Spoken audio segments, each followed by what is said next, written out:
Keputusan mengejutkan Komisi Arbitrasi Olahraga CAS. Sanksi FIFA dicabut untuk 7 pemain naturalisasi Malaysia. FIFA turun tangan, ada apa sebenarnya? Keputusan ini sontak menimbulkan tanda tanya besar, bahkan memicu kecurigaan di kalangan pencinta sepak bola Asia. Wah. Di saat Shin Tae-yong terpukau futsal merah putih usai saksikan kemenangan telak 5-0 atas Korea Selatan. Nama Shin Tae-yong tiba-tiba menggema di Tribun Indonesia Arena STY, masih sangat dicintai seluruh lapisan masyarakat Indonesia. Top Marco Top, kejutan besar di bursa transfer. Maarten Paes dikabarkan segera gabung Ajax Amsterdam. Timnas Indonesia jadi sorotan Asia hingga Eropa. Semangat saya meledak. Jordi Wehrman ungkap momen didatangi John Hartman dan tantangan besar menuju Timnas Indonesia. John Hartman secara gamblang menyampaikan tantangan yang harus ia hadapi jika ingin dibantu dalam proses naturalisasi. Simak fakta selengkapnya berikut ini.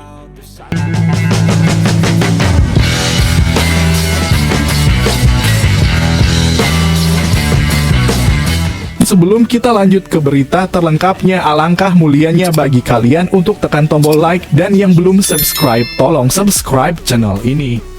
Keputusan mengejutkan Komisi Arbitrasi Olahraga CAS. Sanksi FIFA dicabut untuk 7 pemain naturalisasi Malaysia. FIFA turun tangan, ada apa sebenarnya? Keputusan ini sontak menimbulkan tanda tanya besar, bahkan memicu kecurigaan di kalangan pencinta sepak bola Asia.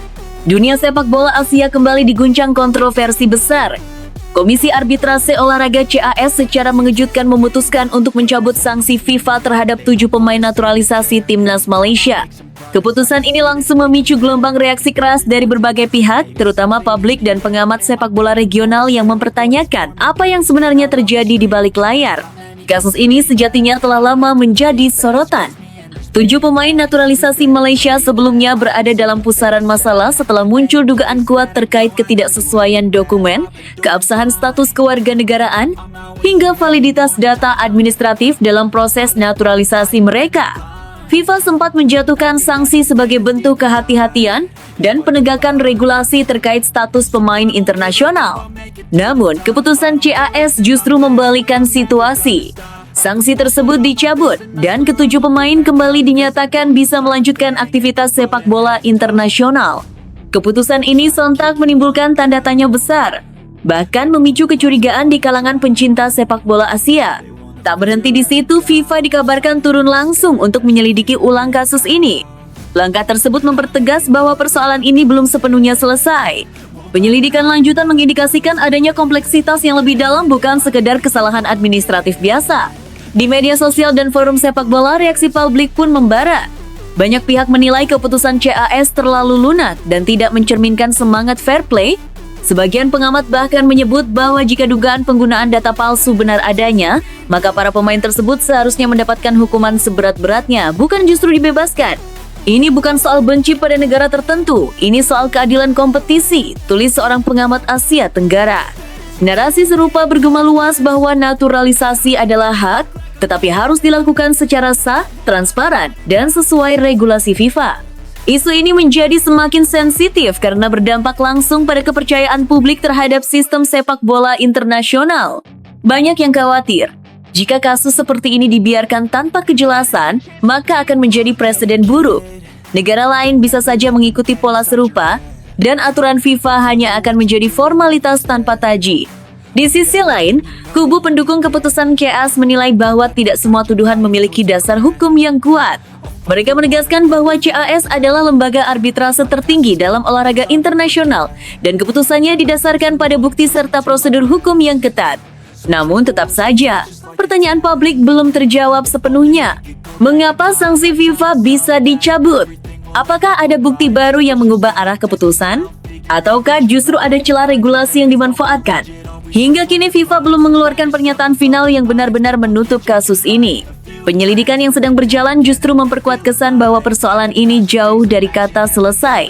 Yang jelas, kasus 7 pemain naturalisasi Malaysia ini telah membuka diskusi luas tentang integritas, transparansi, dan konsistensi penegakan aturan dalam sepak bola internasional.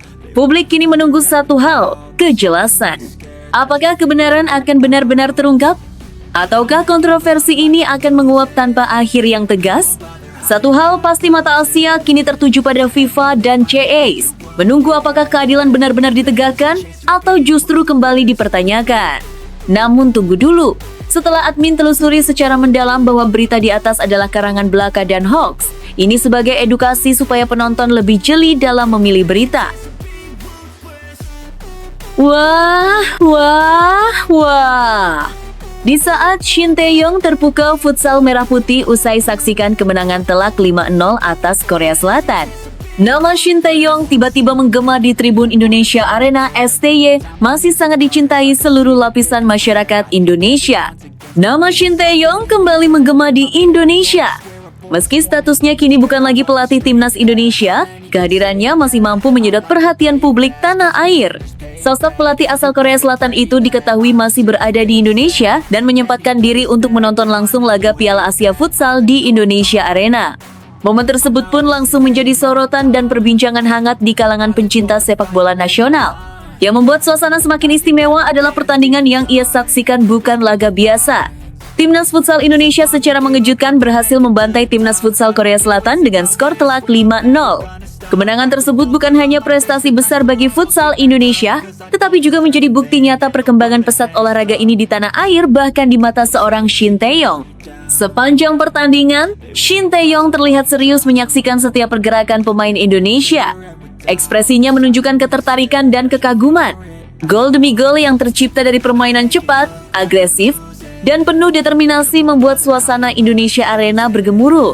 Para supporter larut dalam euforia, merayakan kemenangan yang terasa begitu spesial, apalagi disaksikan langsung oleh sosok yang pernah berjasa besar bagi sepak bola Indonesia. Menariknya, saat jeda pertandingan, momen emosional pun terjadi. Shin Tae-yong yang duduk di tribun penonton tampak disadari oleh para supporter. Tak butuh waktu lama, teriakan dan sambutan riuh langsung menggema di seluruh arena. Nama Shin Tae-yong diteriakan dengan penuh rasa hormat dan cinta. Sang pelatih pun terlihat tersenyum dan memberikan respons hangat, seolah tak menyangka sambutan luar biasa tersebut masih ia terima. Usai pertandingan, Shin Tae-yong mengaku sangat kagum dengan perkembangan futsal Indonesia. Menurutnya, permainan timnas futsal Indonesia menunjukkan kualitas tinggi, disiplin, serta mental bertanding yang kuat. Ia menilai para pemain tampil percaya diri, kompak, dan memiliki visi permainan yang matang. Kemenangan besar atas Korea Selatan dianggapnya bukan kebetulan, melainkan hasil kerja keras dan pembinaan yang serius. Futsal Indonesia berkembang sangat cepat. Saya benar-benar terkesan, ungkap Shin Tae-yong dalam pernyataannya. Pujian tersebut tentu menjadi suntikan motivasi besar bagi tim futsal Indonesia, sekaligus pengakuan dari figur internasional yang memahami betul standar sepak bola Asia. Lebih dari sekedar pertandingan, kehadiran Shin Tae-yong di Indonesia Arena menjadi simbol bahwa ia masih sangat dicintai oleh supporter Indonesia. Bukan hanya penggemar sepak bola, tetapi hampir seluruh lapisan masyarakat Indonesia masih menyimpan rasa hormat dan kedekatan emosional dengannya. Sosoknya dianggap sebagai pelatih yang tulus, pekerja keras, dan berani membawa perubahan. Meskipun perjalanannya bersama timnas Indonesia telah berakhir, ikatan emosional itu rupanya belum pudar. Sambutan meriah yang ia terima membuktikan bahwa Shin Tae-yong telah meninggalkan jejak mendalam di hati masyarakat Indonesia. Ia bukan sekadar mantan pelatih, melainkan bagian dari cerita perjuangan sepak bola nasional. Kemenangan telak timnas futsal Indonesia atas Korea Selatan disaksikan langsung oleh Shin Tae-yong seakan menjadi pesan kuat. Indonesia bukan lagi tim yang bisa dipandang sebelah mata. Baik di sepak bola maupun futsal, Merah Putih terus melangkah maju dan Shin Tae-yong dari tribun penonton menyaksikan dengan rasa bangga. Top Marco Top, kejutan besar di bursa transfer. Maarten Paes dikabarkan segera gabung Ajax Amsterdam. Timnas Indonesia jadi sorotan Asia hingga Eropa. Bursa transfer kembali menghadirkan kejutan besar yang membuat publik sepak bola Indonesia terpana. Nama Maarten Paes, kiper utama Timnas Indonesia, mendadak menjadi pusat perhatian setelah muncul kabar kuat bahwa ia segera bergabung dengan klub raksasa Belanda, Ajax Amsterdam. Jika transfer ini benar-benar terwujud, maka akan menjadi salah satu momen bersejarah bagi sepak bola Indonesia di kancah Eropa. Maarten Paes bukanlah nama asing di Belanda. Penjaga gawang berusia 26 tahun itu lahir dan besar di negeri kincir angin serta mengawali karier profesionalnya di FC Utrecht. Namun, sejak resmi membela timnas Indonesia, sorotan terhadap dirinya meningkat drastis. Penampilan impresif Paes di bawah mistar gawang Garuda membuat namanya kini diperhitungkan bukan hanya di Asia, tetapi juga di Eropa. Kabar ketertarikan Ajax Amsterdam terhadap Maarten Paes pertama kali mencuat dari sejumlah laporan media Belanda. Ajax disebut tengah mencari kiper berpengalaman yang memiliki refleks cepat, kemampuan distribusi bola yang baik, serta mental kuat dalam laga-laga besar. Profil tersebut dinilai sangat cocok dengan karakter permainan Maarten Paes yang selama ini tampil konsisten, baik di level klub maupun tim nasional. Musim terakhir bersama klubnya, Paes menunjukkan performa yang solid. Ia kerap menjadi penyelamat tim di momen krusial, mencatatkan sejumlah clean sheet, dan tampil tenang di bawah tekanan. Tak heran jika Ajax Amsterdam, klub yang dikenal memiliki standar tinggi dan ambisi besar di kompetisi domestik maupun Eropa, meliriknya sebagai bagian dari proyek jangka panjang mereka. Bagi Maarten Paes, peluang bergabung dengan Ajax tentu bukan hal biasa.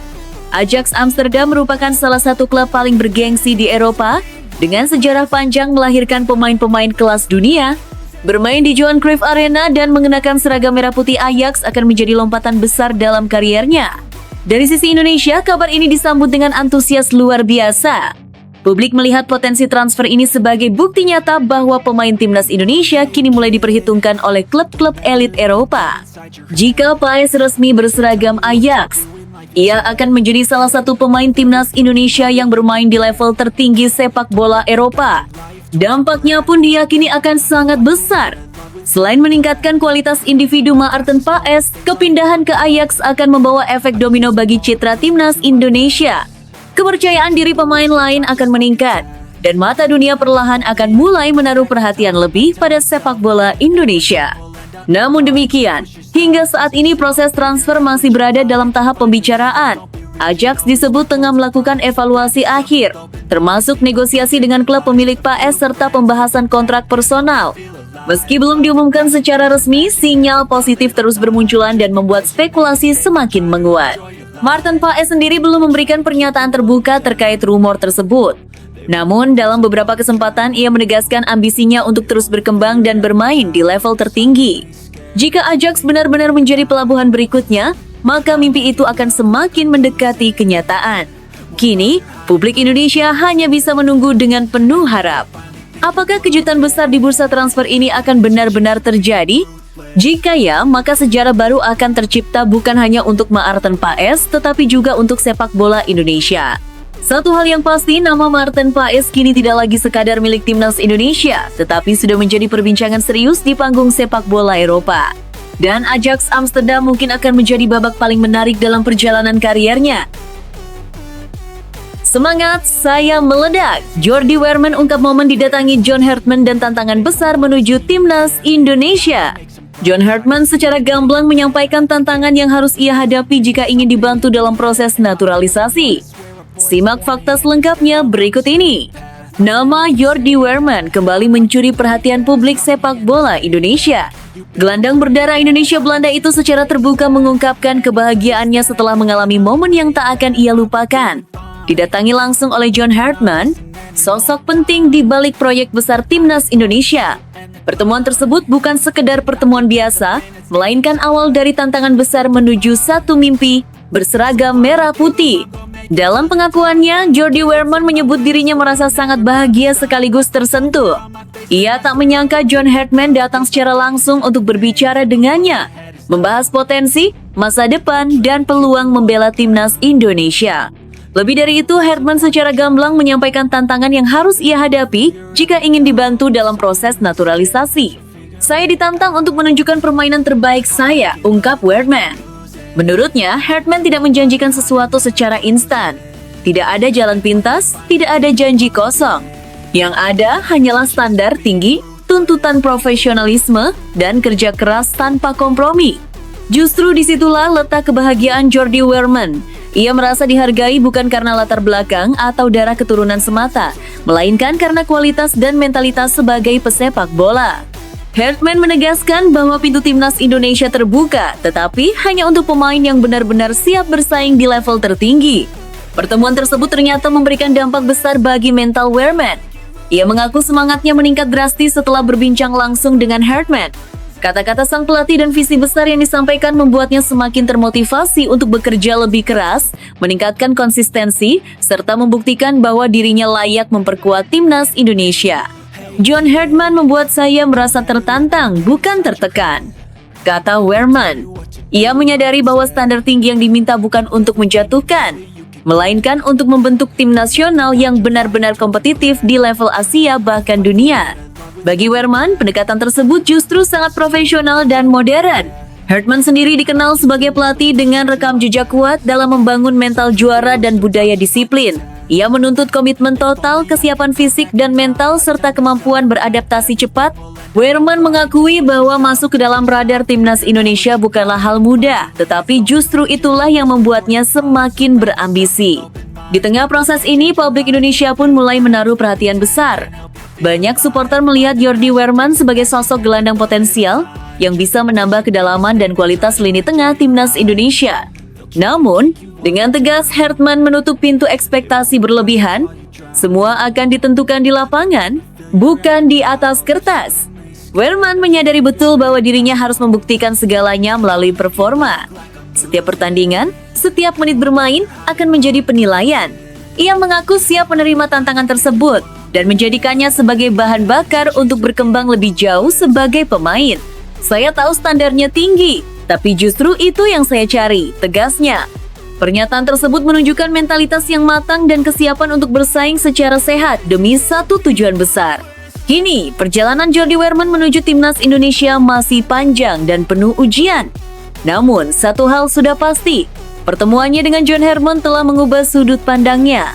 Dari sekadar mimpi, kini menjadi target yang nyata dengan syarat kerja keras, konsistensi, dan keberanian menghadapi tekanan. Apakah Jordi Wehrman akan berhasil menembus skuad Garuda? Waktu yang akan menjawab. Namun dengan semangat yang menaik drastis dan tantangan standar tinggi dari John Herdman, satu hal jelas, jalan menuju timnas Indonesia kini terasa semakin serius, profesional, dan penuh makna. Namun tunggu dulu, setelah admin telusuri secara mendalam bahwa berita di atas adalah karangan belaka dan hoax, ini sebagai edukasi supaya penonton lebih jeli dalam memilih berita. Wah. Rahasia besar di balik kolaborasi John Herdman dan Shin Tae-yong yang bisa mengubah masa depan timnas Indonesia. Terdengar kabar Shin Tae-yong dipercaya menjadi penasihat khusus bagi John Herdman. Sebuah posisi unik berada di luar struktur resmi kepengurusan PSSI tanpa harus terjebak dalam dinamika organisasi. Sebuah pertemuan yang awalnya tampak biasa, ternyata menyimpan makna luar biasa bagi masa depan sepak bola Indonesia. Di tengah sorotan tajam publik terhadap era baru timnas Indonesia di bawah kepemimpinan John Herdman, muncul kabar yang langsung mengundang rasa penasaran. Pelatih anyar tersebut akhirnya bertemu langsung dengan mantan nahkoda Garuda, Shin Tae-yong. Namun ini bukan sekedar reuni dua pelatih besar. Di balik pertemuan itu tersusun sebuah rencana senyap yang berpotensi menjadi kunci kebangkitan timnas Indonesia. Nama Shin Tae-yong bagi publik sepak bola nasional bukan hanya legenda, tetapi simbol perubahan. Di tangannya, timnas Indonesia bertransformasi dari tim yang kerap dipandang sebelah mata menjadi skuad yang berani menantang raksasa Asia. Ia membangun fondasi fisik, mental, dan disiplin yang hingga kini masih menjadi identitas utama Garuda. Maka ketika kabar kehadirannya kembali dalam lingkaran timnas mencuat, wajar jika publik langsung menaruh harapan besar. Pertemuan bersejarah ini terjadi tak lama setelah Shin Tae-yong meresmikan kerjasamanya dengan aparel olahraga Mills. Sebuah langkah yang secara tak langsung menegaskan bahwa ia masih sangat terikat dengan dunia sepak bola Indonesia. Banyak yang sempat menduga kerjasama ini hanya sebatas bisnis. Namun kenyataan berkata lain. Di balik layar, Shin Tae-yong ternyata menyiapkan peran yang jauh lebih strategis. Menurut informasi yang beredar, Shin Tae-yong kini akan dipercaya menjadi penasihat khusus bagi John Herdman. Sebuah posisi unik, berada di luar struktur resmi kepengurusan PSSI, namun memiliki pengaruh besar terhadap arah kebijakan teknis timnas. Langkah ini disebut-sebut sebagai strategi cerdas untuk menjaga kesinambungan program tanpa harus terjebak dalam dinamika organisasi. John Herdman sendiri bukan pelatih sembarangan. Pengalamannya membawa Kanada menembus Piala Dunia menjadikannya figur dengan reputasi internasional. Namun ia sadar betul, menukangi timnas Indonesia memiliki tantangan tersendiri. Karakter pemain, kultur sepak bola, tekanan publik hingga ekspektasi supporter semuanya berbeda. Disinilah peran Shin Tae-yong menjadi sangat vital. Dalam pertemuan tertutup yang berlangsung penuh keakraban itu, keduanya dikabarkan berbincang panjang. Topik yang dibahas bukan hanya soal taktik dan formasi, tetapi menyentuh aspek paling mendasar. Siapa sebenarnya pemain Indonesia? Bagaimana mental mereka di bawah tekanan? Dan pendekatan apa yang paling efektif untuk memaksimalkan potensi yang ada? Shin Tae-yong, dengan pengalamannya membina generasi emas timnas, disebut membeberkan peta lengkap skuad Garuda. Ia menjelaskan detail karakter tiap pemain, siapa yang cocok menjadi tulang punggung, siapa yang lebih efektif sebagai super sub, hingga siapa yang memiliki jiwa pemimpin alami di lapangan. Informasi semacam ini jelas menjadi emas murni bagi Hartman yang baru memulai perjalanannya. Tak hanya itu, Shin Tae-yong juga dikenal sangat paham dinamika internal timnas.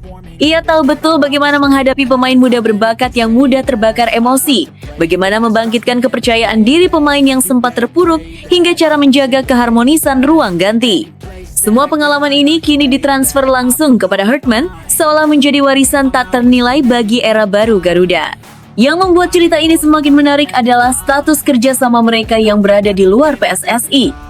Sebuah skema yang jarang terjadi bahkan terkesan rahasia. Tanpa ikatan struktural, komunikasi keduanya diyakini akan jauh lebih leluasa. Tidak ada tekanan birokrasi, tidak ada kepentingan politik, hanya fokus murni pada satu tujuan: memajukan timnas Indonesia. Bagi publik, kolaborasi ini menghadirkan harapan yang nyaris sempurna. Hartman membawa metode modern, pendekatan ilmiah, dan pengalaman di level tertinggi. Shin Tae-yong membawa pemahaman lokal, ikatan emosional dengan pemain, serta rekam jejak membangun fondasi yang kuat.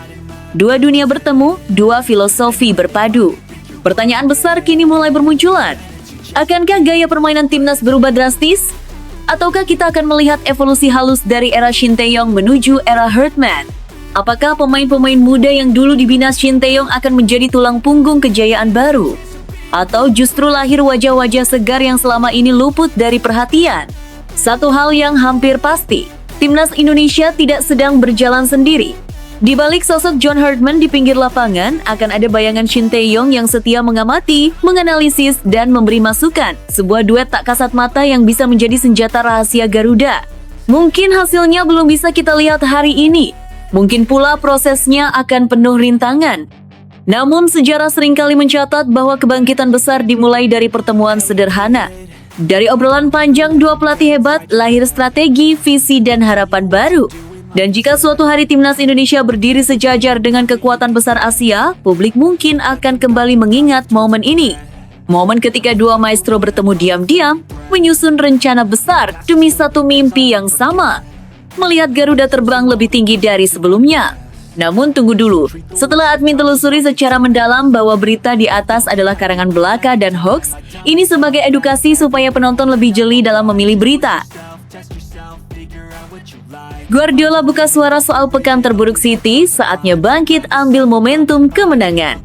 Pep Guardiola akhirnya angkat bicara usai Manchester City melewati pekan yang mengecewakan. Dua kekalahan beruntun mengubah suasana di Etihad Stadium. Padahal sebelumnya City tampil begitu meyakinkan.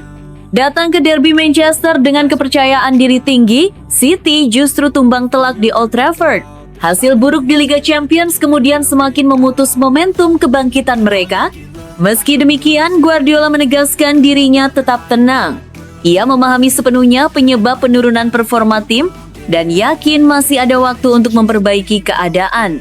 Sebelum pekan kelam itu, City sempat menunjukkan tanda positif. Imbang melawan Chelsea dan Everton, lalu berpesta 10-1 atas Exeter City di Piala FA. Kemenangan 2-0 atas Newcastle di semifinal Piala Liga juga memberi harapan baru. Namun, situasi berubah drastis setelah kalah 2-0 dari Manchester United dan 3-1 dari Bodo Glimt. Tanpa beberapa pemain kunci, City tampil rapuh. Guardiola mengakui masalah itu, tetapi menegaskan solusinya sudah diketahui. Meski tertinggal 7 poin dari Arsenal, City masih bertahan di 3 kompetisi. Guardiola meminta semua pihak bersabar dan fokus mengubah dinamika tim. Menurut Anda, mampukah Manchester City bangkit dan kembali menantang gelar? Bagikan pendapat Anda di kolom komentar. Rodri disorot, Guardiola angkat bicara. Waktu akan menjawab segalanya, dia baru pulih. Pep Guardiola dengan tegas membela Rodri di tengah sorotan publik atas performanya yang dinilai belum konsisten. Manajer Manchester City itu meminta semua pihak bersabar, mengingat sang gelandang baru saja melewati masa pemulihan panjang dari cedera serius. Rodri, peraih Ballon d'Or 2024, hampir absen semusim penuh akibat cedera ligamen anterior yang memaksanya naik meja operasi. Setelah 8 bulan menepi, ia kembali bermain pada Mei 2025 dan perlahan dipercaya tampil reguler, termasuk di awal musim Liga Inggris. Namun, masalah kembali datang ketika cedera hamstring membuatnya kembali absen hingga awal Januari. Sejak comeback, performa Rodri belum sepenuhnya stabil. Ia terlihat kurang tajam dalam mengambil keputusan dan kerap kalah duel, terutama saat City kalah dari Manchester United dan Bodo Glimt. Kesalahan pada laga terakhir bahkan berujung 2 kartu kuning dalam waktu singkat. Meski begitu, Guardiola tetap optimistis. Menurutnya, Rodri masih dalam fase adaptasi setelah hampir setahun tidak bermain. Ia yakin sang gelandang akan kembali ke level terbaiknya, meski proses itu juga bergantung pada performa tim secara keseluruhan. Menurut Anda, apakah Rodri mampu segera bangkit dan kembali menjadi kunci lini tengah City? Tulis pendapat Anda di kolom komentar. Guardiola sinir standar ganda kritik ke Man City salah sedikit langsung dianggap krisis. Pep Guardiola menyoroti adanya standar ganda dalam cara publik mengkritik Manchester City. Menurutnya, The Citizen seolah tak diberi ruang untuk berbuat salah dan selalu dituntut tampil sempurna. Hal itu disampaikannya dalam jumpa pers jelang laga melawan Wolverhampton Wanderers, Sabtu pukul 22.00 WIB. City memang tengah berada dalam sorotan setelah menelan 2 kekalahan beruntun. Usai kalah 0-2 di kompetisi domestik, mereka tumbang 1-3 dari Bodo Glimt di Liga Champions dan harus bermain dengan 10 orang setelah Rodri menerima 2 kartu kuning. Dampaknya cukup besar. City kini tertinggal 7 poin dari Arsenal di puncak Liga Inggris, serta terancam gagal lolos langsung ke 16 besar Liga Champions. Namun Guardiola merasa penilaian publik terlalu keras. Ia menilai banyak tim besar lain berada dalam situasi lebih sulit tetapi tak mendapat tekanan sebesar City. Kami tak boleh kalah kan?